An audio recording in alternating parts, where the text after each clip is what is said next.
Team India మాజీ cricketer Gautam Gambhir భారత cricket జట్టు హెడ్ కోచ్ రేసులో ఉన్న విషయం అందరికీ తెలిసిందే. ప్రస్తుతం హెడ్ కోచ్గా ఉన్న రాహుల్ ద్రావిడ్ పదవీకాలం ముగియడానికి కొన్ని రోజుల సమయం మాత్రమే ఉండటంతో తదుపరి కోచ్ను నియమించే పనిలో బీసీసీఐ నిమగ్నమైంది.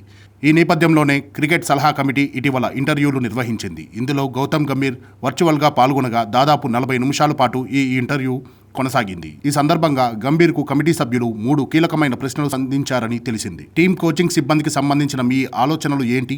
బ్యాటింగ్, బౌలింగ్ విధానాల్లో కొందరు సీనియర్ ప్లేయర్లు ఉన్నప్పుడు జట్టులో మార్పుల సమయంలో పరిస్థితిని ఎలా హ్యాండిల్ చేస్తారు?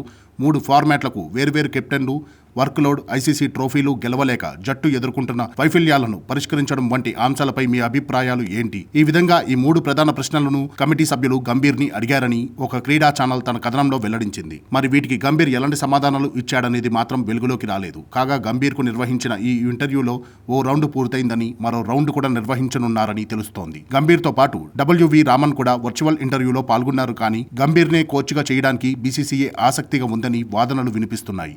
రెండో రౌండ్ పూర్తయ్యాక గంభీర్ పేరునే భారత జట్టు హెడ్ కోచ్గా ప్రకటించే అవకాశం ఉందని వార్తలు వస్తున్నాయి.